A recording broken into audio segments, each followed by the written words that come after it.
going through all of that, are you?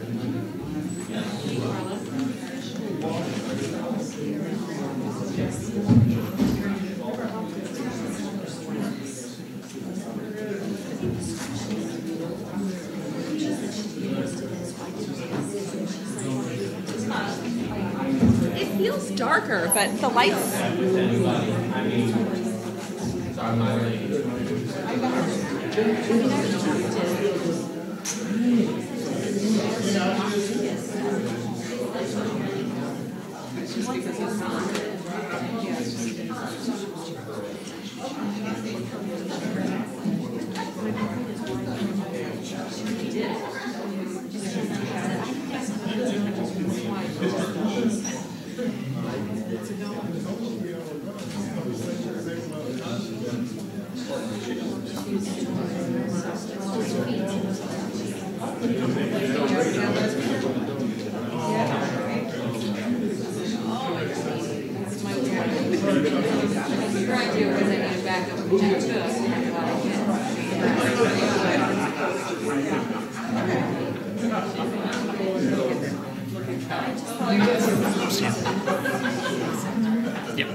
I'd like to call this special meeting of the Peoria Public Schools Board of Education for August 6th, 2018 to order. Madam Secretary, would you please call the roll?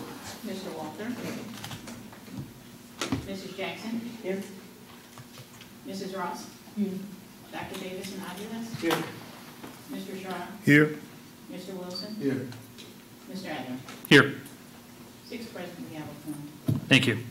Would everyone join us in saying the Pledge of Allegiance? I pledge allegiance to the flag of the United States of America and to the republic for which it stands, one nation, under God, indivisible, with liberty and justice for all.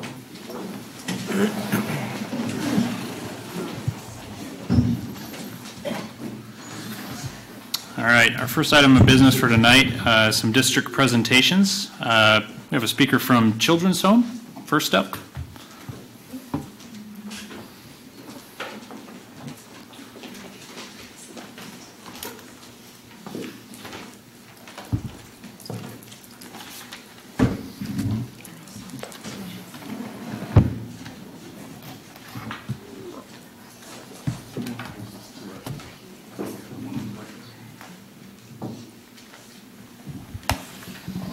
Thank you. It's actually not plugged in.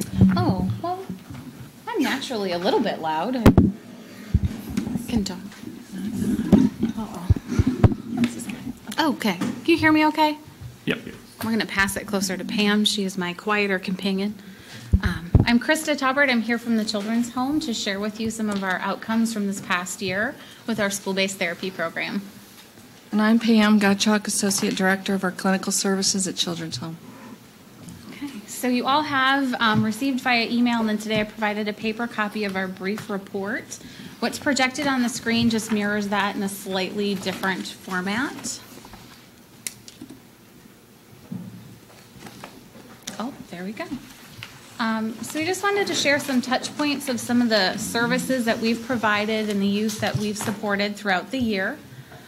So the first thing that we wanted to share with you was our service delivery, some of the benchmarks that we've made. So throughout the year, we provided over 2,000 hours of direct service, one-to-one or in groups with staff, faculty, parents, children. We supported 483 students.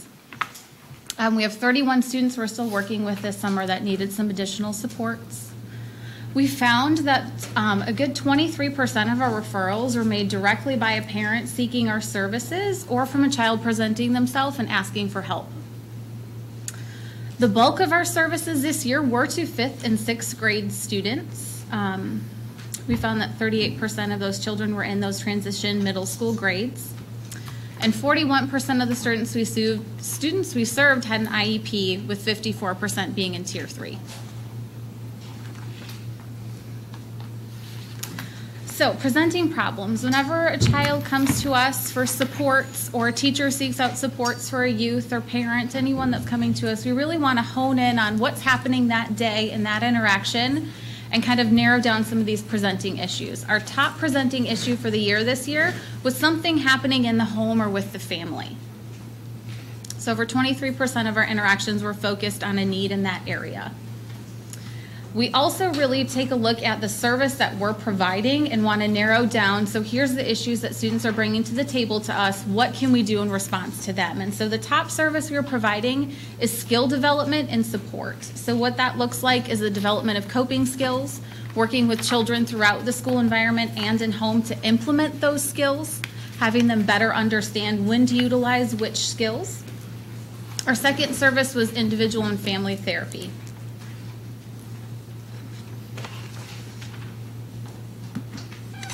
So outcomes. Students that we serve, after a number of initial interactions on their behalf or with them, we administer an Ohio assessment, and we do another one at the completion of services to measure growth. The Ohio assessment breaks down a problem scale and a functioning scale.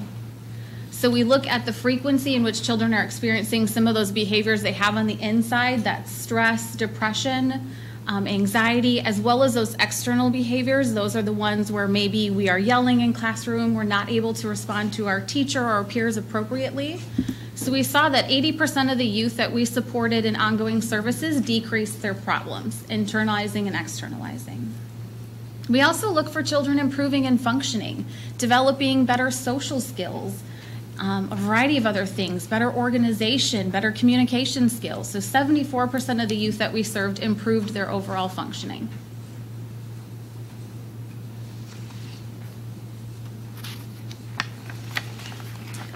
We also wanted to look at some other benchmarks that are meaningful within the classroom and school setting. So we looked at some of the improvements or some of the gains that they had. We compared suspension scores from the previous year to the current year and saw that students that we could obtain that information on had a 20% reduction in suspensions. We saw that 75% of the youth we worked with improved their behavior management within the school setting.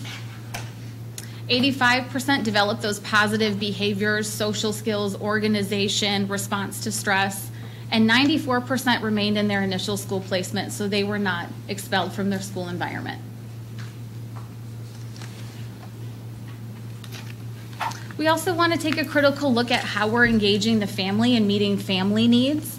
So we had 59% of families participate in the services we provided to their children. That includes phone consultations, going to the home to visit with the family, family therapy after school, assessment work with the parent, general consultation. And then 86% of youth and families were linked to additional needed resources. We also look at crisis.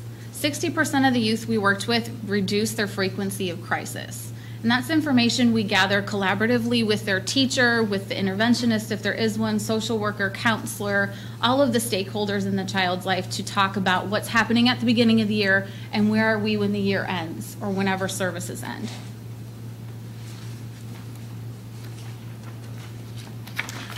Children's Home is the SAS agency for Peoria Public Schools, so we did want to share that information with you. The charts that you have are a little bit prettier than this slide, but overall 212 youth received a crisis screening through SAS. Youth and family identified themselves as a member of Peoria Public Schools at the time of screening. And then 282 assessments were administered. So the difference between those two numbers are youth that have more than one crisis situation that requires a psychiatric consult. And then we broke it down by schools so you could see some of the schools that have a higher level of crisis need, those schools being Peoria High, Manual Academy, and Tree Wind Therapeutic.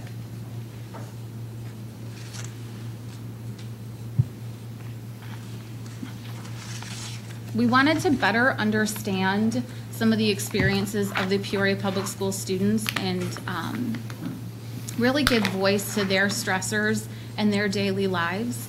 So we did ask the children, we did an adverse experiences survey, asking children that were of age or parents if the child was too young, what are some of the things that have happened in their lives that are stressful for them?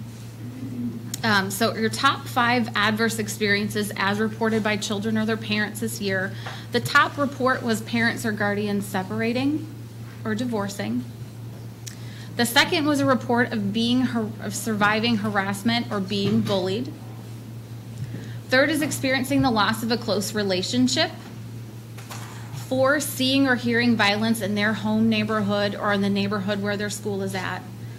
And number 5, living in a household with someone who's served time in jail or prison.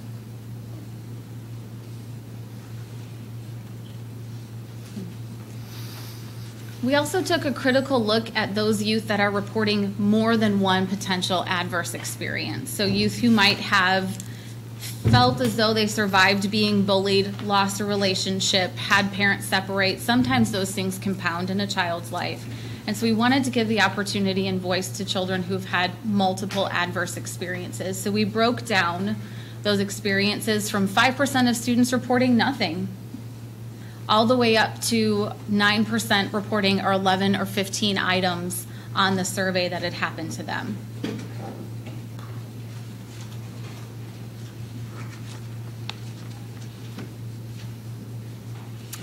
And that's all we had prepared for you. The very last page does break down the referral for services. There had been a request to develop greater understanding of where those come from, as well as grade levels served, so you can see truly the breakdown of the grades that were served.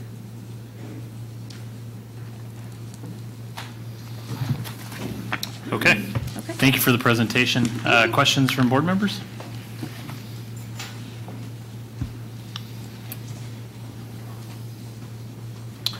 I had a question. Sure. I'm trying to think how many.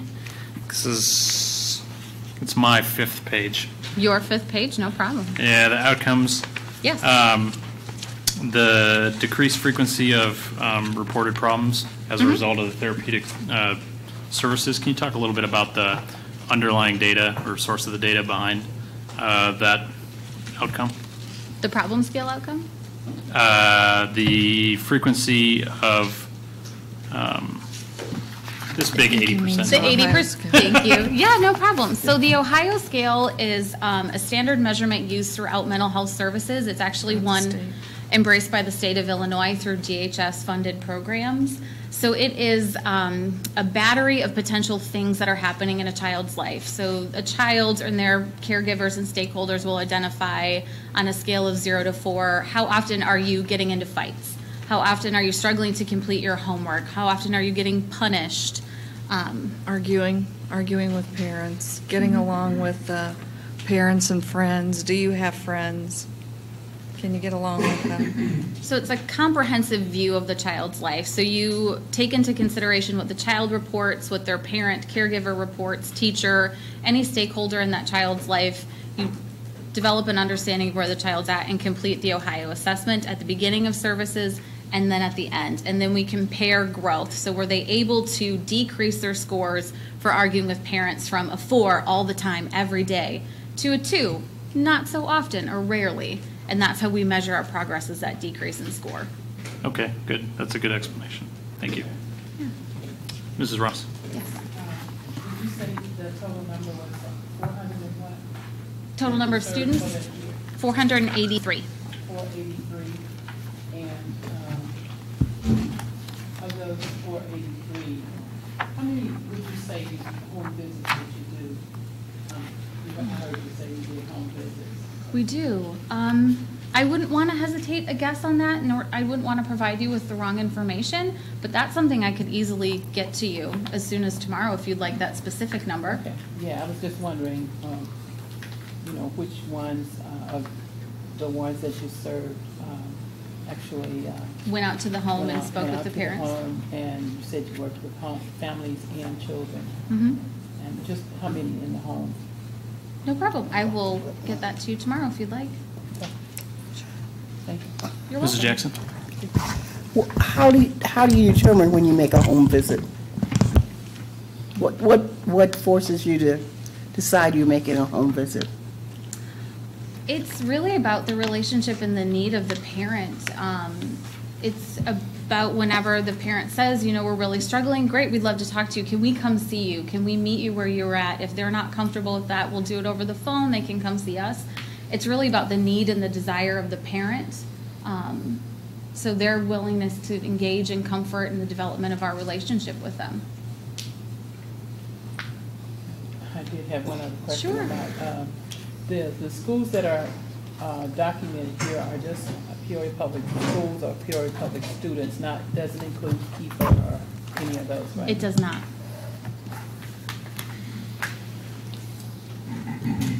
Any other questions from board members?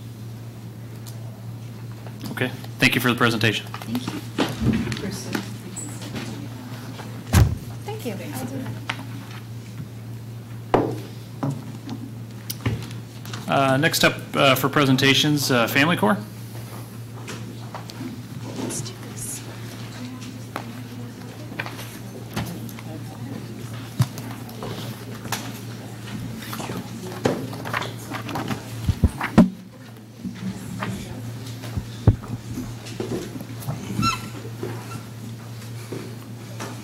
Thank you. Thank you for having us. Dr. Crott, thank you for your leadership. Special thanks to Dr. Bob for looking at my data, making comments. That's your expertise. I appreciate that. In the past year, we've worked diligently to provide the SEL data, significant data that would help us to make decisions, and we've just done a bang-up job, I think. Pat ourselves on the back, but last year's call was to make it better, and so it's better. So we're continuing to work as part of a team with Peoria Public Schools, and we're excited about the future.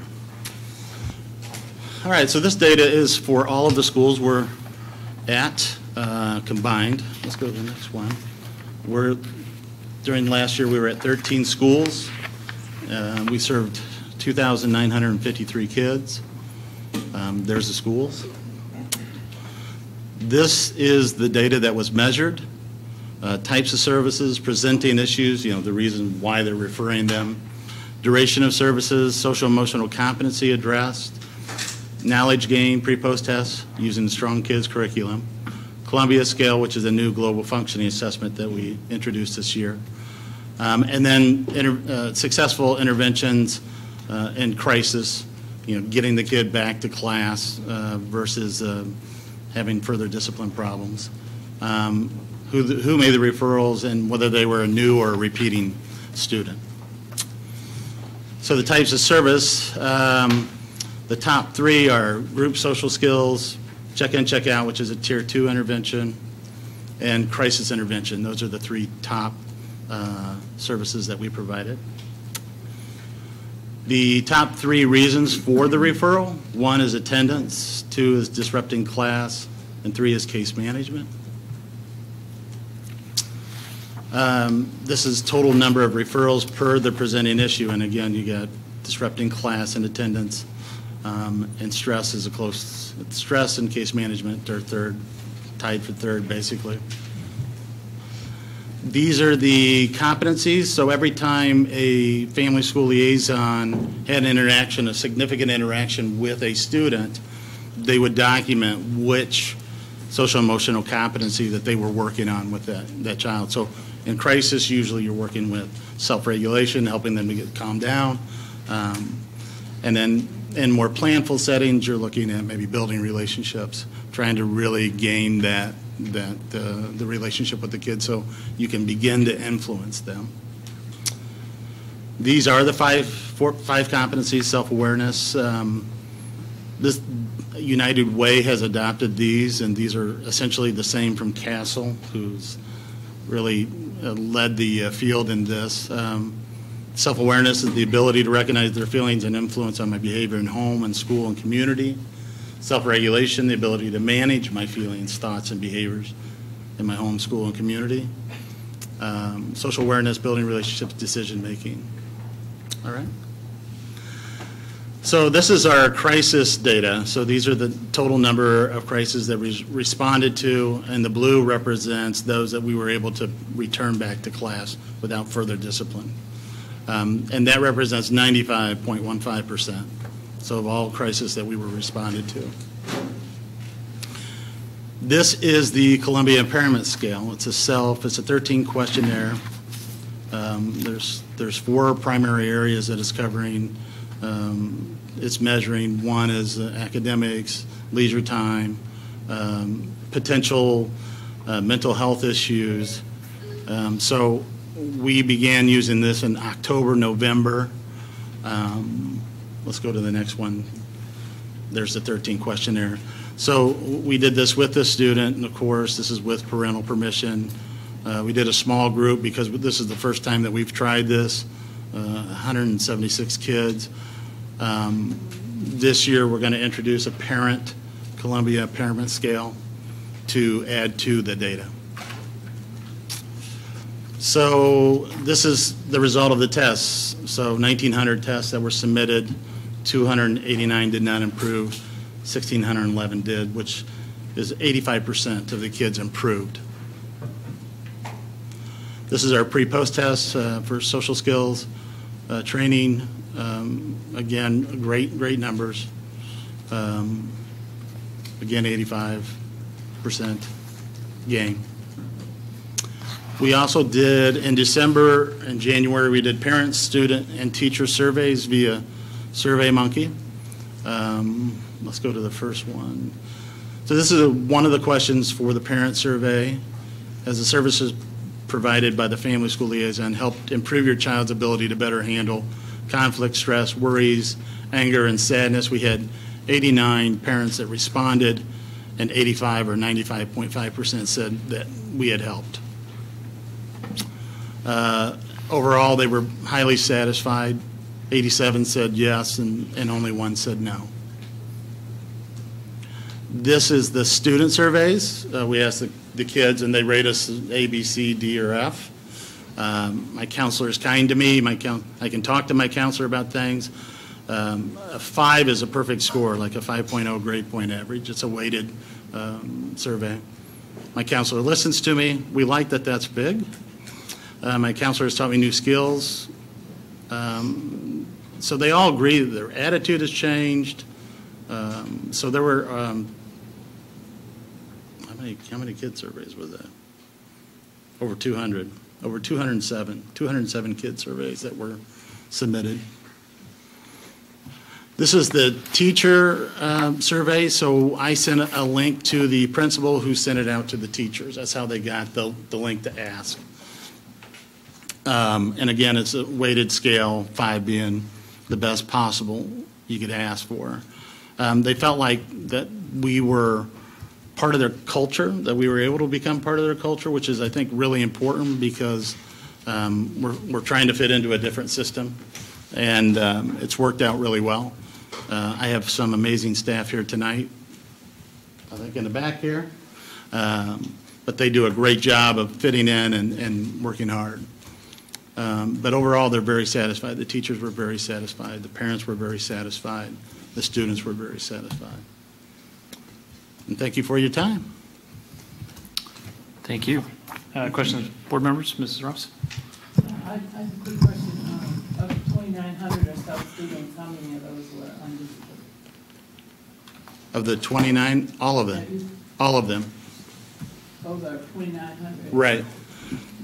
So we do a lot of crisis intervention. That represents about 70%. So some of these kids are one time and done. You know, you see them that day, you're able to work with them and get them back into the class. We don't see them much.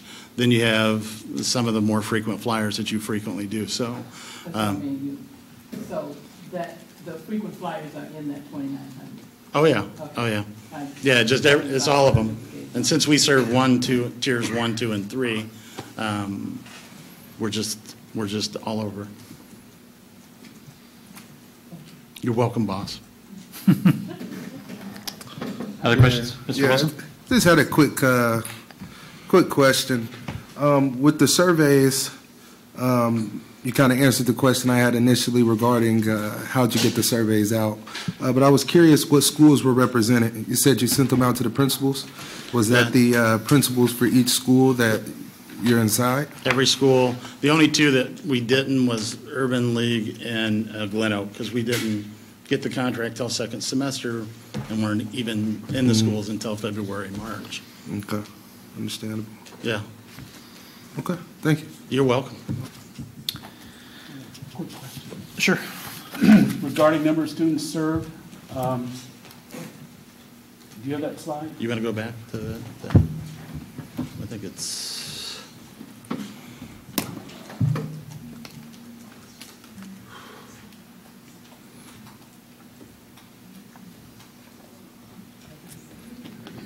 we're almost there. There we are. Because I think Mrs. Ross asked an important question, and I'm not certain I understand what the answer is. If we look at Franklin Primary School, the number of students served is 250 students. Is that 250 Unique. unique students or 25 students times 10 each? No, that's unique students. And so the 2,900 students at the bottom is 2,900 unique students? Unique students. Okay, thank you. You're welcome. I think this is a couple slides ahead. District total numbers of successful interventions returned to class. Okay. On occasion, we will get a question or comment about, how do we know the student is ready to return to class? Can you talk a little bit about grading criteria? What makes you feel like, yep, ready to go? Well, it really depends on the kid in that day for that moment, and then their skill level. But for us, it's about how do we introduce somebody who's been aggressive back into a setting where they can feel safe. We don't want to set the kid up to send them back in too soon. And so essentially, we can bring them in, once we are able to get them into the office or get them into the hallway to talk a little bit, let them chill out, 5, 10 minutes, whatever it takes. Some cases we're not allowed, we can't return that kid for that class because the triggers still exist and the aggravation has not been resolved. And this is where we're trying to help them to understand how to better regulate their emotions. So we're giving them techniques, but we're also distracting them.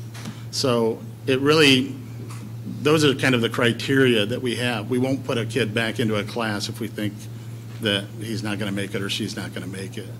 But it's a case-by-case basis. I mean, I've had kids, I used to work residential, and so I had kids that would smile at me and say, yeah, I love you, Mr. T. And then I'd go, all right, they're ready to go. And they go back in, and then they cause holy heck. So it really depends on the students at the time, and yeah. So is it fair to say then, the relationship with the individual students is pretty important for you to gauge? I'll tell you what, it's probably the single most crucial fact in being able to get somebody to do something that you want them to do. It's the influence, and it's the same thing. It's the same type of influence that we would have with our kids, So I certainly have a little more influence when they're asking me for some money, right? To go out or whatever it is, but same thing. Okay, thank you. And Mr. Wilson? Yeah, I was curious. So with the survey, I think I seen 3 answers, 3 replies to the survey. The teachers had one, parents, and then the students. Yeah. So is that survey longer? Is there more to that survey than just stuff? Yeah, they're like 6 questions. Can we receive the full survey? I have results? submitted the Survey Monkey to Dr. Crott and her cabinet, but I would be more than happy to send it to you. Cool, appreciate it. Yeah. I think she's going to get it for me. We're going to add one more question to the teacher one because I think this is important.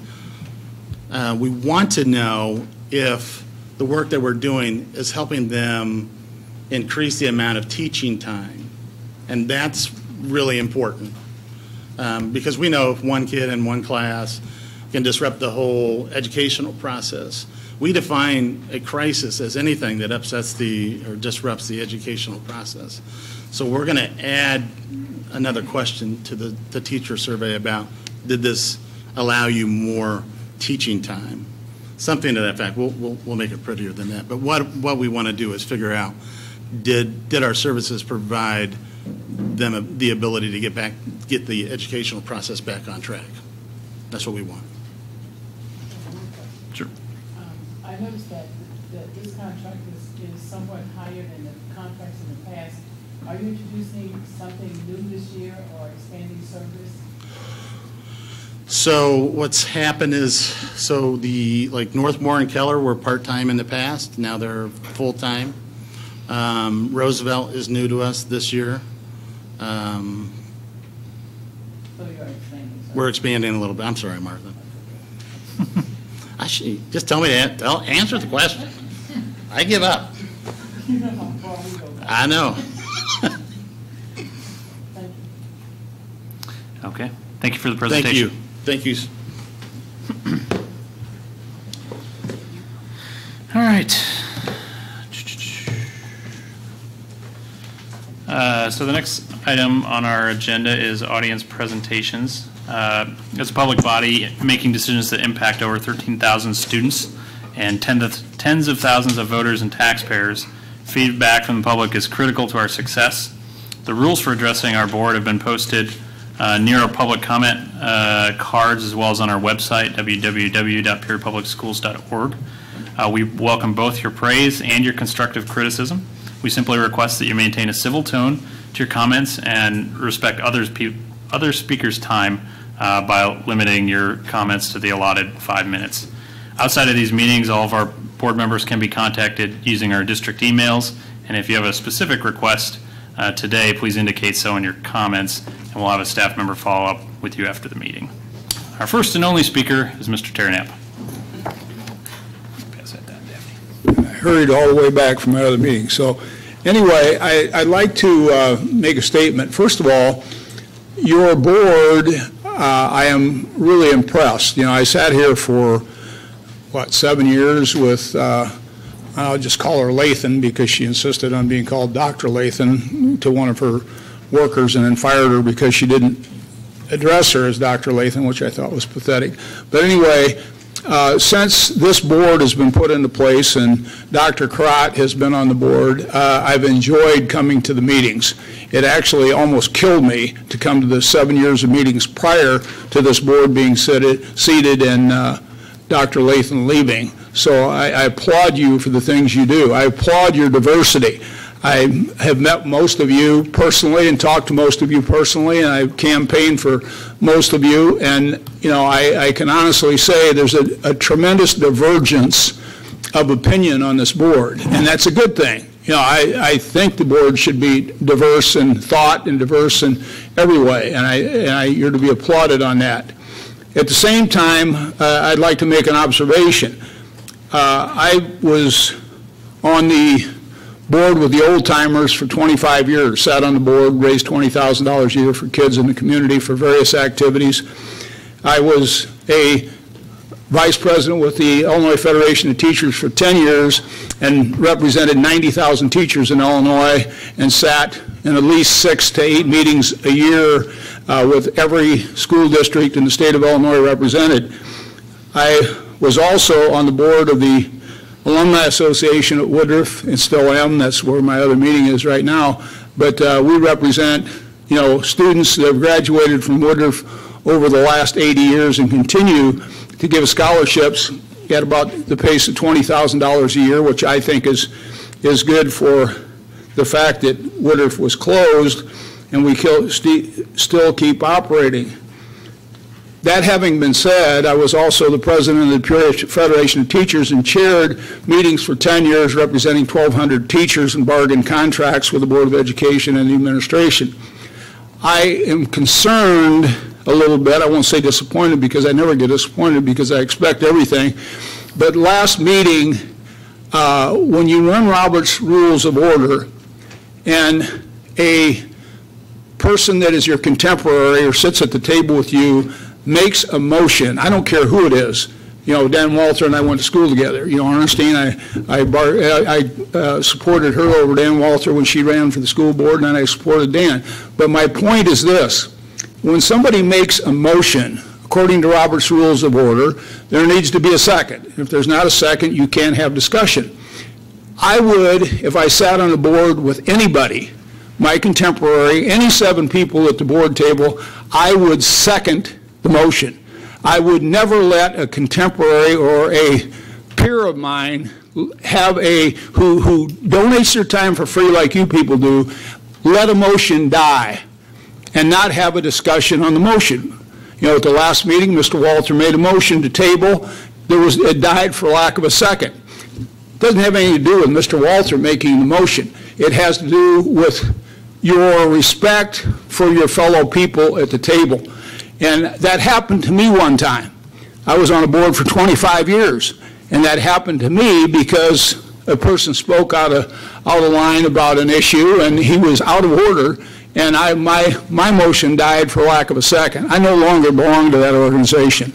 I'm not going to sit at a table with peers that I work very hard with for 25 years to raise money and do things to have a motion die for a lack of a second. And I think I'm just making the observation. It doesn't fall on anybody.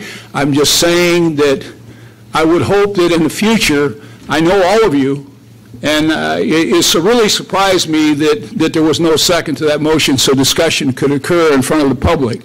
The motion was never going to pass. My motion that I made was never going to pass. But I was really, I'm not going to say crushed, because it died for lack of a second, but I thought more of the people that I served 25 years with than to have them allow a motion to die for lack of a second. Thank you very much. All right. Dr. I don't know if there's anything there for you, Dr. Crott, but any response to Mr. Knapp's comments? Yeah, I think, was that question regarding SEL? Does anyone remember? And I think actually Mr. Walter's concerns were answered. So Yeah. I think he wanted clarity, and he wanted clarity, but instead he used that strategy, but it all kind of worked out, and he was happy in the end. If I remember correctly, it was something having to do with Derek's, may have been the Lion's Quest, or Panorama, may have been about the Panorama. Yeah, it was an SEL tool motion. Yeah, and it was probably more of a request for information. Yeah. One thing, just I guess point of reference, that might have swayed some folks from seconding the motion for the discussion is that technically, by Robert's rules, a motion to table has no discussion. It just goes. So we would have had a vote without publicly contemplating it. It's not Robert's rules. It is. And in fact, he actually just needed clarity on the motion. But we talked about it after the meeting, and I don't think there's a relationship problem there, just difference of expectation. I would just like to say for the record, there's been, in my 17 years, a lot of people that did not support him, or if you don't support it, you shouldn't second it, you know, so, I mean, that's the prerogative, but you know there's been a lot of motions that have not been seconded, for the record. They second, you don't have to vote on it for it. I don't know if Frazier wants to clarify that. Almost everyone, I don't think it needs to go anywhere. Okay. Next on our agenda is informational item, proposed expenditures over $2,500. Are there any questions for Mr. Willis?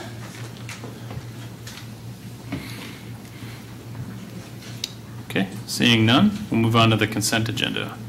Mr. Shaw. All right, Mr. President, the consent agenda is as follows. Item number 1, Human Resources Report. Item number 2, Lions Quest SEL Curriculum and Professional Development Training. Item number 3, Agreement with the Greater Peoria Family,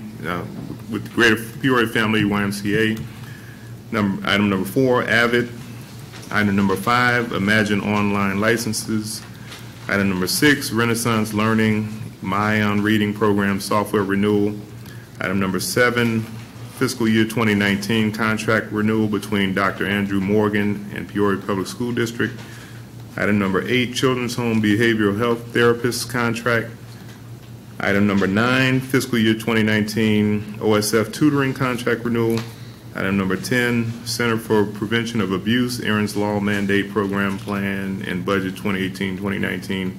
Item number 11, Holt Center. Item number 12, Elite Contract Approval, Behavioral School Cultural Services. Item number 13, Methodist Medical Center of Illinois In-School Health Care Services Agreement. Item number 14, Family Core Contract Approval, Counseling Services. And that is the entirety of the consent agenda.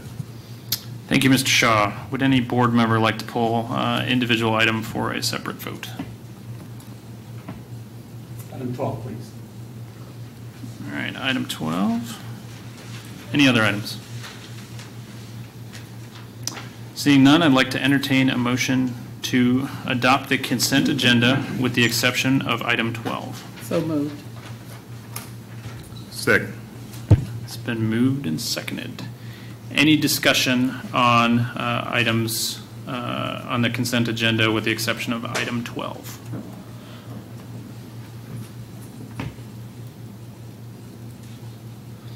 All right, seeing none, would you call the roll? Mr. Jackson? Aye. Mrs. Ross? Aye. Dr. Davidson Aviles? Aye. Mr. Shaw? Aye.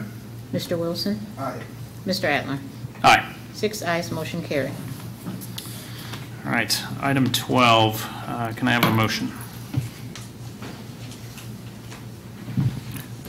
Oh, Can someone move and second it so that we can discuss? I move that we adopt item 12, lead, Second. all right. Oh, lead contract approval. All right, it's been moved and seconded. Dr. Bob, would you like to talk? Thank you. I'll make this brief. I find that I cannot support approving this contract without significant changes. I want to make clear that it is not in my mind that this contract be eliminated altogether, but more that it be modified to reflect more accurately what Elite is doing. It took me a while to dive into the data, and I'm pleased to see that the data was provided by Elite in this packet of information, first presented to us on 5/21. As I said, I'll make this brief. There are 4 items of which I have concern. First, that upon close inspection, you'll find that the Elite data have little utility and are incomplete, and this gives an inaccurate portrayal of Elite's impact on the number of referrals and out-of-school suspensions. Furthermore, interventions to which behavioral changes may be attributed are unclearly defined. Second, Elite data have little utility and are incomplete, which gives an inaccurate portrayal of Elite's impact on NWEA MAP scores from August 2017 to January 2018. Interventions to which NWEA MAP changes may be attributed are unclearly defined. Third, and perhaps maybe in some respects most problematic, but if you would view the YouTube video of the Peoria Board meeting, the Peoria Board of Education May 21, 2018 meeting, that video shows Mr. Cannon showing a video, and he narrates that video at a slide that has the words apology, thank you, share, and prayer in all caps. It's narrated, and I quote, okay, they had to write an apology. See, they had a writing assignment, academics, apology, thank you letter. These are their words. I remind you that the word prayer was also in caps. Note that Mr. Cannon said that they, the students, had to write, and that this was, quote, academics, unquote, and that, quote, they had a writing assignment, unquote. These comments use imperative language regarding an activity whose parameters include prayer, directed at students as a required, quote, writing assignments. These actions in my view, represent a possible violation of the Establishment Clause of the First Amendment of the Constitution. I find that problematic. Fourth, in describing the hiring process, and you can see that in the materials they presented, it was indicated by Elite that they don't seek out the best and brightest, they search the wisest and most credible. It's the first time I have ever heard that being the best and brightest is undesirable. I always thought that that was something to be aspired to. I also don't understand the rationale for describing wisdom and intellect as mutually exclusive. I don't get that. I don't find a rational or sound educational basis for these comments. However, there are perhaps unintended interpretations of this which a thoughtful and reasonable person might come up with, and that is that I think these comments, on the one hand, may be just anecdotes from the unknown elite author who wrote them, and that's at best. At worst, I think they're exclusionary. I think they're an insult to the hundreds of teachers, administrators, coaches, nurses, counselors, secretaries, custodians, and other educational professionals who work successfully every day with students whose diversity differs from their own and transcends race, ethnicity, and socioeconomic status to include ability, sexual orientation, language, immigration status, and trauma history. And those are my concerns, and that is the reason why I will not be supporting this contract. Okay, thank you. Other comments or a discussion? I'll just add something quick just to kind of rebuttal our board member. You know, I heard the brightest workers, the smartest workers. I've been privy to know the elite program for a while, and I don't think that's not how it works. They're looking for individuals that can relate to the students that they deal with, which is important for the work that they do in order to make the improvements that they do inside of the schools. These people are necessary. I've seen that with my own eyes because I'm inside of these schools on a consistent basis. I'm not walking the schools as a board member. Half the time I'm there doing a mentorship program or talking to the principals about how I can make this school better. And I'm inside of the community doing things with the students that they are directly assisting. And having somebody that they can relate to is sometimes the best way to get through our students. So I just want to clarify and put my comments on that. That's all. Thank you, Mr. Wilson. Any other discussion? Mrs. Jackson.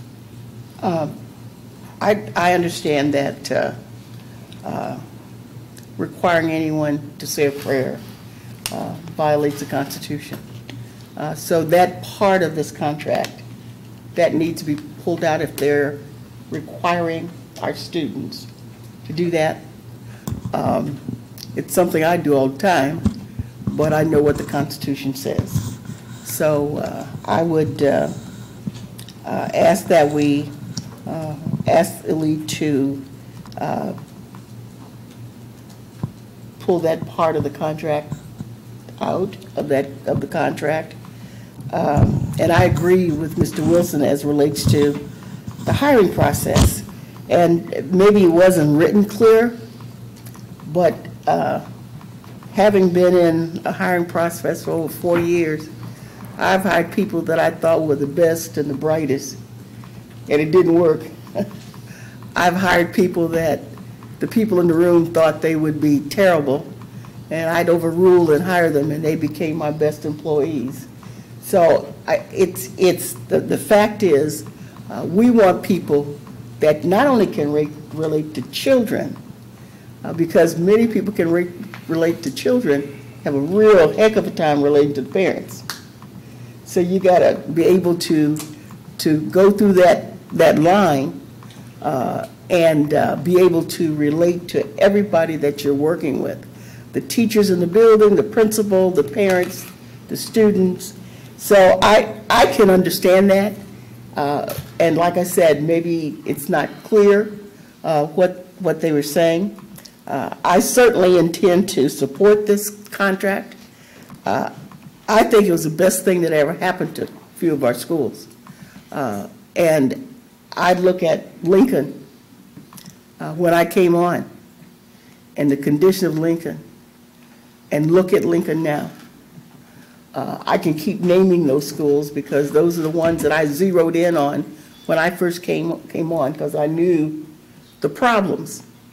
And I can walk in Lincoln now and never know that many kids are in that building and what things are going on. It's a whole different. The teachers, I looked at the numbers, the principal, and going into Sterling, I don't think Elite has been in there as long as with Lincoln, but that's changing, and it's because they're in there. And when I came on board, the one thing that I put on the top of my list was discipline. And kids can't learn if there's no discipline in the room. Kids can't learn if a teacher can't control what's going on, especially if they need help to get them through that day. So I just asked, one thing that I mentioned is that we rework that area regarding prayer. So it's unfortunate that, in my mind, this is my opinion, that's something we have to zero in on as it relates to saying a prayer before you start the day, or saying a prayer to do that. But I know what the Constitution said, and we agreed to be on this board and follow all the rules. Following all the rules mean no prayer. So I just ask that be changed, but I intend to support this contract. Oh, real quick. I'm sorry, I've been reading contracts all last week. I didn't see in the contract where it said prayer was required. It's not in the contract? I said if it is in there. Oh, okay. No, I was just wondering. I was looking for it again. I just wanted to clarify that it's not in the contract, right? I said okay. if, because I agree with you. It was spread all over my bed trying to read it. Yeah, I know, yeah. I said if it is in there. Okay, okay.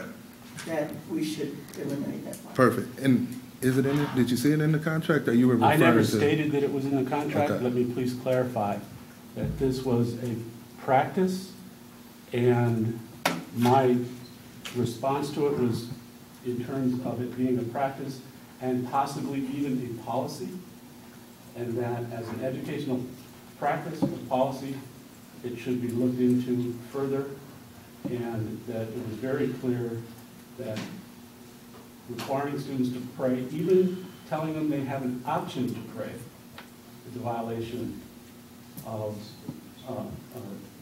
the Establishment Clause of the First Amendment. But I never stated that it was actually, it was Jackson who stated, I never stated that. I simply said it's a practice that concerns me. And that's it. Well, basically what I'd like to see is that not to occur at all, whether it's written in there, whether it's not written in there, whether it's a practice. Ms. Rustin. Yes, I think everyone has the right to their own opinion. I think we need to verify things first before we make statements like have been made, but everyone is entitled to their own opinion about anything around this board. But as statistics are concerned, I saw, as I remember, similar statistics or format as what Elite had. So I'm not sure how we can disprove things that are fact and that came directly from the principals, according to the principal and the teachers. I don't know why we would be calling them liars or disproving that they are telling the truth about data.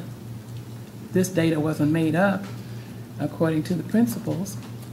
And so I'm not sure why it would be in question, but as I said, everyone is entitled to their own opinion. I've been here for a while, and I know what works and what doesn't work. And we've spent a lot of money in a lot of places for a lot of years.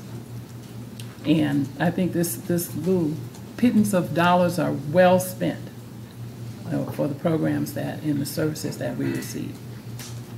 So I will be voting for that. Okay. I guess for my clarity, Dr. Crowd, are you able to follow up on the concerns about the, I guess, the practice of the prayer as an option or prayer as a requirement as part of the elite services? Sure. If I may, I see there are 3 representatives from Elite out in the audience. It is not in the contract. And I think Dr. Bob was referencing a presentation that was given to us. And I would ask, if you would like to ask Officer Cannon to respond to the... You want to come to the podium, sir?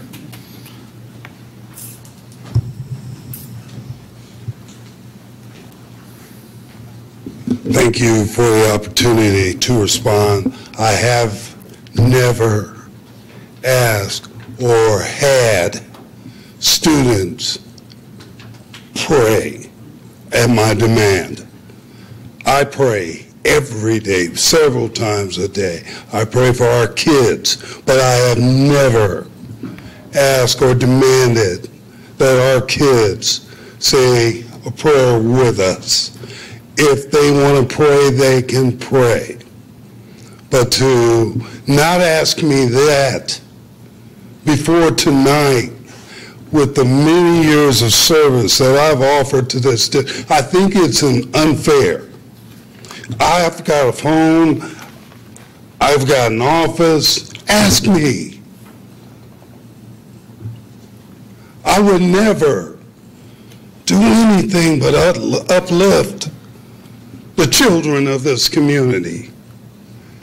My numbers are district data, gone through, as said by the board, with the principal and the assistant principal of the school. My numbers can go student by student, not a flat out set of numbers.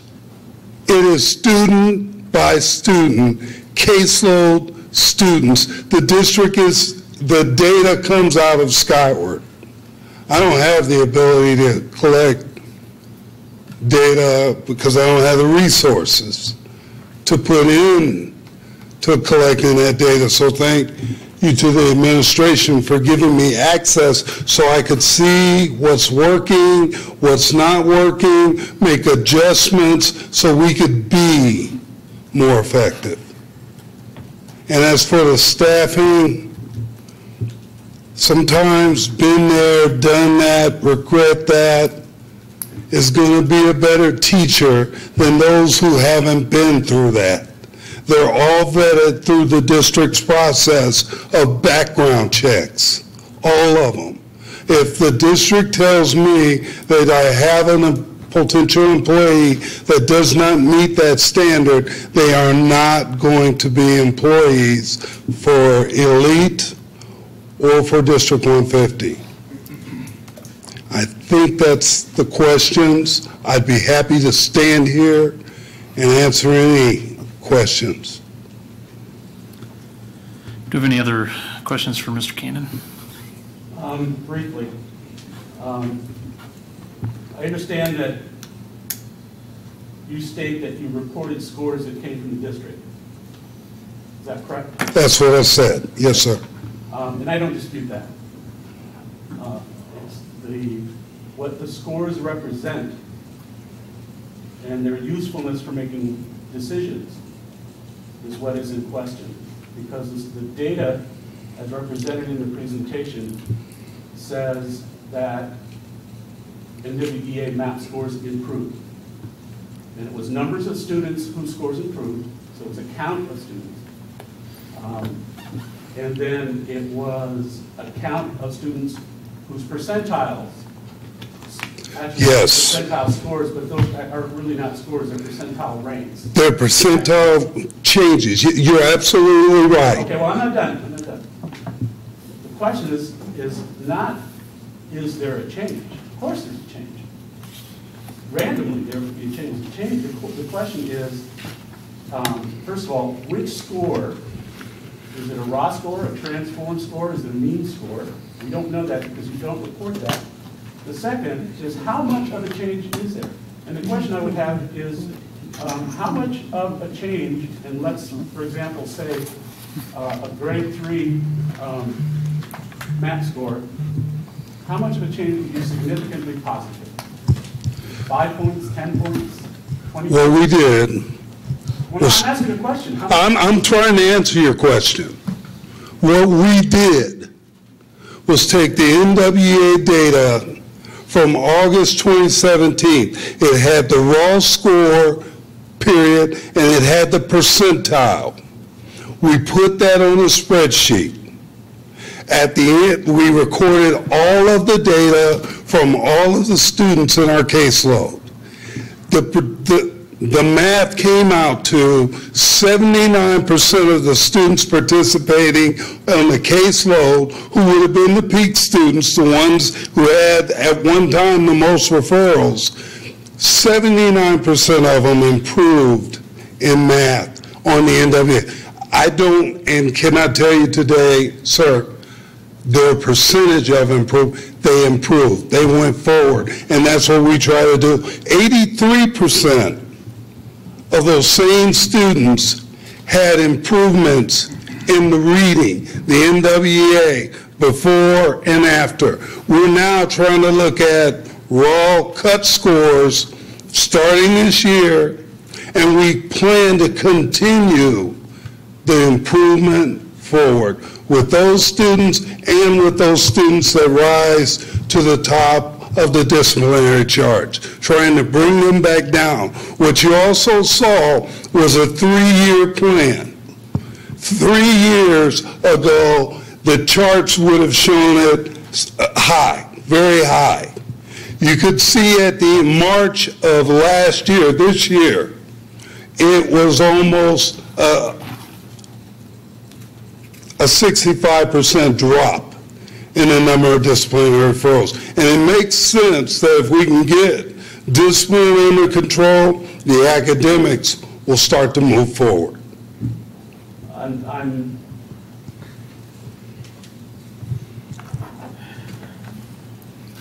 I don't see this as the forum to debate the processes. I'm just saying, I can only tell you, for example, if you have a 3rd grade student who, say, scores 100 in their math test, math assessment, and they gain 50 points. That's big, it sounds like. Now, we don't know that because you didn't tell us that. All you told us is they improved. We don't know how many points they improved. The point being is that if you go from 100 to 150, according to the norming data that NWEA provides for their math assessment, that child still doesn't move out of the 10th percentile. That's right, that's why. Wait a minute. That child is still, if you do the concordance, you can get an improvement, and that child does not reach the 10th percentile, and they don't meet, if you compare it to PARCC scores, they're different scores, but they're correlated at about 0.83. And there's a concordance table that will show you if your math scores here, this is what your PARCC score is going to look like. They will fail to meet in the PARCC scores. So if your students are improving, but they're still failing to meet, help me understand how that's improving. Would you ask that same question of every organization that's been up here? Yeah. I didn't hear it, I'm sorry. But I'm going to try to answer your question, sir. We took, again, the raw score from 2017, and then we took the next score, the one out. We took and recorded exactly what was there. And that resulted in, again, 79% of the students improving in math and 83% of them improving. What you also saw was that the percentile, to your question, it didn't change at the same rate. And I didn't try to depict it as changing at the same rate of the raw scores, but they are what they are, and that data allows us to approach our students now to move them forward from where they are.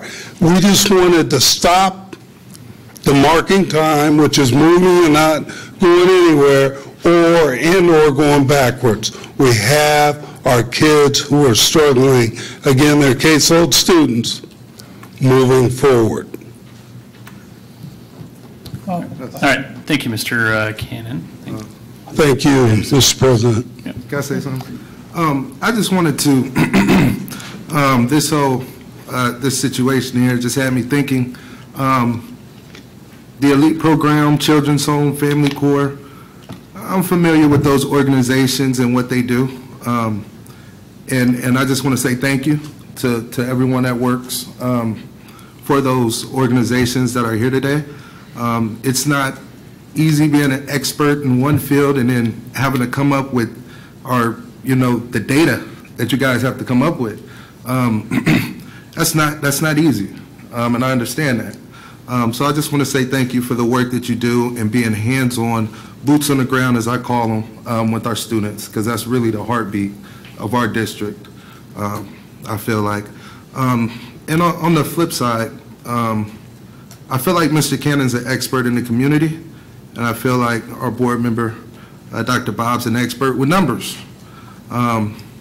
So seeing that the elite came by with the data, I'm not sure of the date. When was it? Do we know? It was in May? I just wish that we had that information that you shared today at that board meeting. I remember no comments at that board meeting, I don't believe. But if we could have made that aware, all those concerns aware then, I'm not sure if you didn't know them or if you did, or if you did some additional research. But then Mr. Cannon and the elite program maybe could have came up with those statistics to ease your mind, and then you can actually make a vote on the contract as it stands. Or suggestion modifications, however it goes, I think it improves communication if you could have shared those concerns back in May.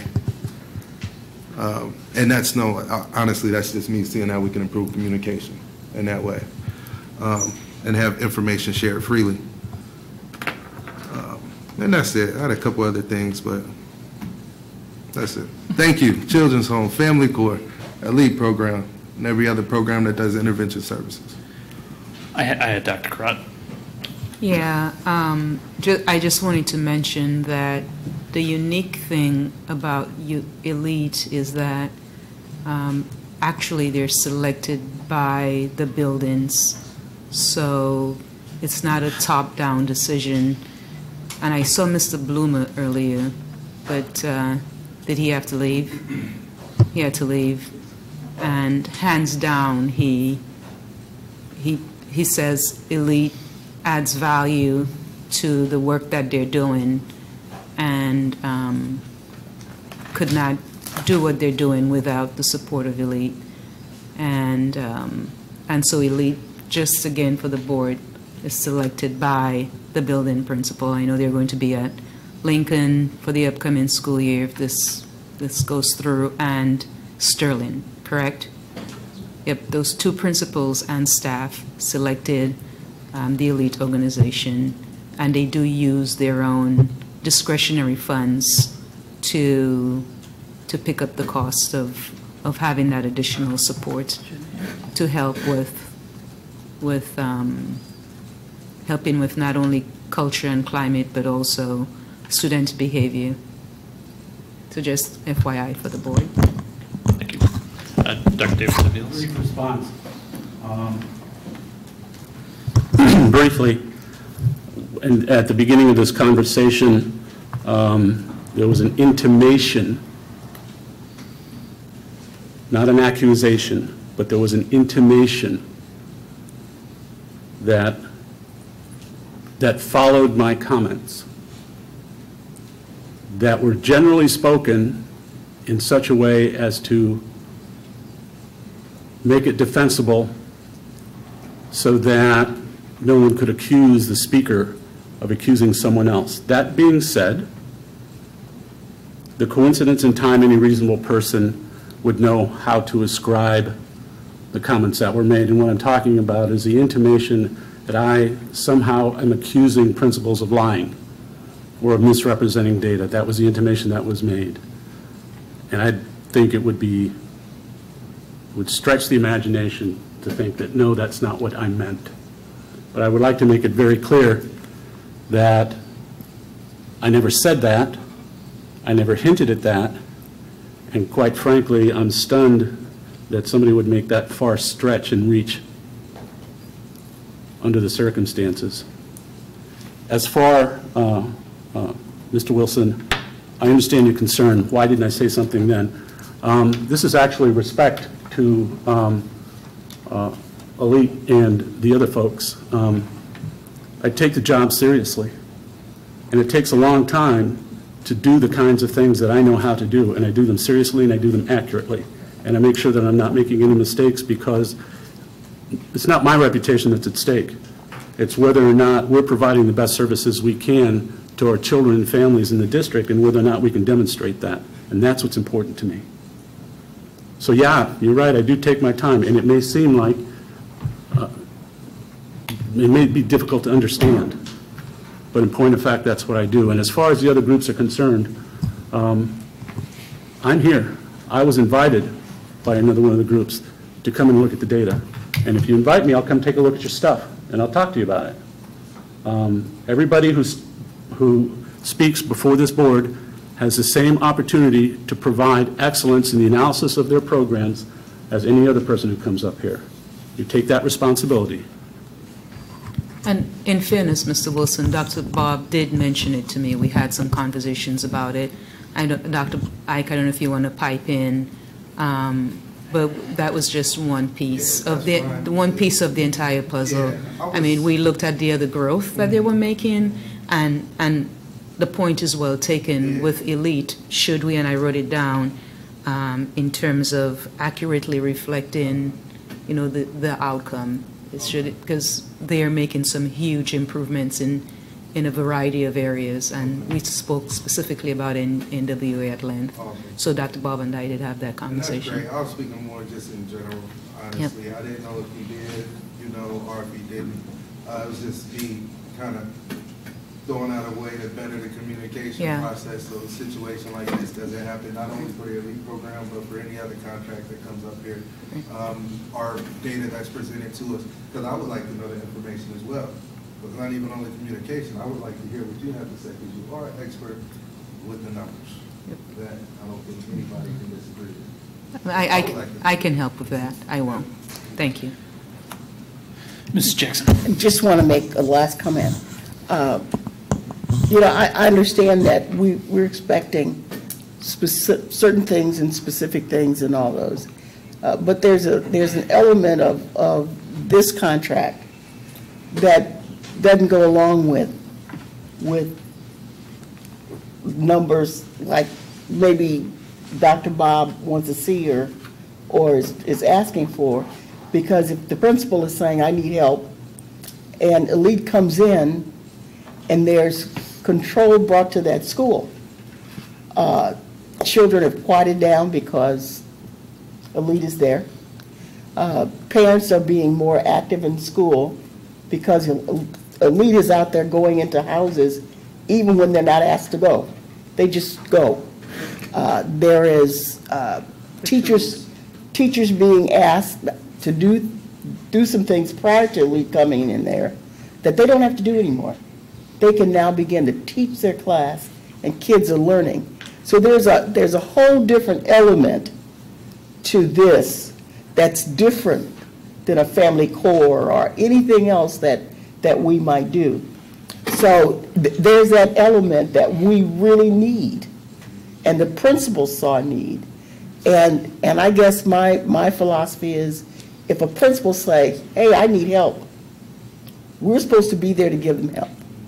And it may not be, you may have a kid that has straight A's, but is disruptive, and nobody can deal with that. Well, that's what Elite does. But it also gets parents working with that kid, working with that teacher, and working in that school, which is something we have been trying to do for how long? To get parents involved in their children's education. So I look at it as a total different way than let me see the numbers. Because if they're doing what they need to do, their numbers are going to come up. Their scores coming up, their grades are coming up, and parents are involved. And I think that we have to look at on different sides when we look at the holistic approach for kids. Yeah, I guess if I was just going to round it up, obviously we come from all different walks of life and different experiences and beliefs of what it takes to make a great school, great classroom environment for a student. I think as long as we present those views, openly, transparently, and respectfully, we're going to have, plenty of debate up here and move forward as a district every week. So, with that being said, I would like to call this motion to a vote. Please call the roll. Mrs. Jackson? Yes. Mrs. Ross? Yes. Dr. Davidson-Aviles? No. Mr. Shaw? Aye. Mr. Wilson? Aye. Mr. Adler? Aye. 5 ayes, 1 nay, motion carried. All right, next on the agenda, presentations and suggestions by board members. Mrs. Jackson. I guess I'd like to ask Mr. Willis a question. We've gone through several contracts. Do we have the workforce breakdown on all those contracts? Yes, on the major roads. We have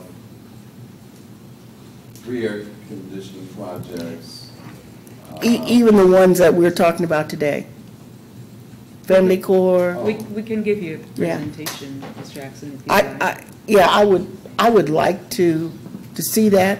I think as we approve contracts, be they agencies or construction contracts, we should require the same thing. We'd like to see the workforce. Which ones? You said Family Corps?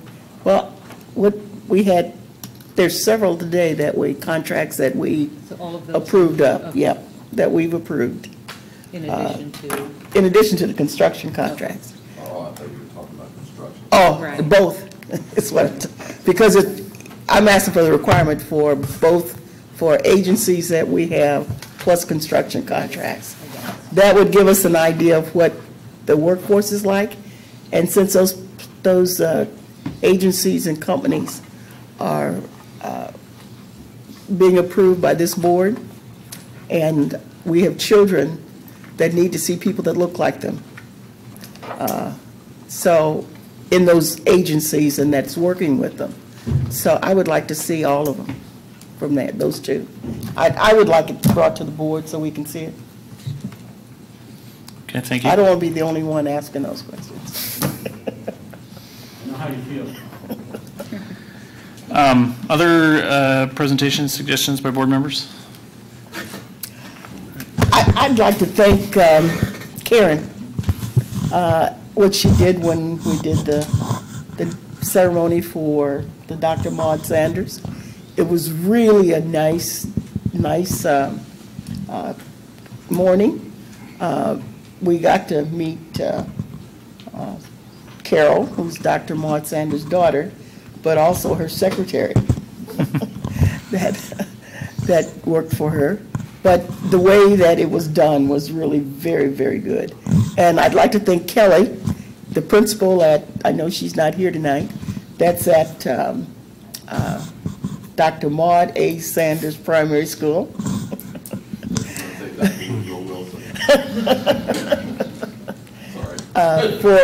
For her cooperation in this, and we did get an oil painting of Dr. Sanders, and I had it framed and it's hanging in the school. So Awesome. Thank you. Any reports from board committees? Oh, I had one more suggestion. Oh, okay. And I've suggested this before, and I think we're actually working on this now. When we contract with the different organizations, I believe we ought to define the metrics that we want from them and define the reporting structure and the frequency that we want them to report so that they know up front what type of reporting they need to do back to us. I see Elite is still here. I know that they're going to reach out and they're going to get that reporting fixed, but I think we ought to just tell them up front when we contract. So you should have gotten that in your board packets. If not, you will on the 13th, and we're soliciting feedback from you. And then we'll be ready to go, but we're ready. I'm soliciting feedback from the board, please. Thank you. Thank you. Yeah, Dr. Davison, Alice. Ms. Jackson, I took notes at our last building committee. Would you like me to share those, or are you ready to go home? Very quick. So we met on the 2nd of August, and with an agenda of 5 items. The first item, facility tax project updates, and we learned HVAC underway at Manual and a 2-phase project. Richwoods Lindbergh nearly complete. Tell me if I'm missing something, but I think I'm pretty accurate there. Lindbergh is nearly complete. We're still working on Richwoods. Thank you. Yeah, Richwoods and Manual are 2 years. Okay. Yep. They're right next to each other. I just completed them. There's some tuck pointing underway, which stunned me because to find somebody to tuck point your house around here is impossible. But you were able to do that. We've got safe entrances at Maud Sanders and Whittier. There was comments on the Whittier doors that may need some work to make sure that they open and close safely. We've got exterior doors being installed at other buildings. We've got a restroom remodel at Treewind. The second item on the agenda is a Peoria sign update. You said there was an application signed that morning that was going to IDOT for that sign modification. So that's great. Ms. Jackson brought up our Save the Stadium Committee update, and there's ongoing, I think, was it reorganization? No, well, there's a group, but they're continuing their organization, and nothing on purchase or sale of property. And finally, Ms. Jackson brought up, we had a discussion on old buildings that are sold by Peoria Public Schools that have fallen in disrepair, but folks still think they're ours, and that we ought to do something about that, or at least have the city code, community development do something about that. Right. Community development. Yes. Yeah. Okay, thank you. Any other committee reports? Just the next meeting time. Policy Committee will meet on Wednesday, August 22nd at 3:30 p.m. We will be on the 16th at 9. Yeah. August 16th.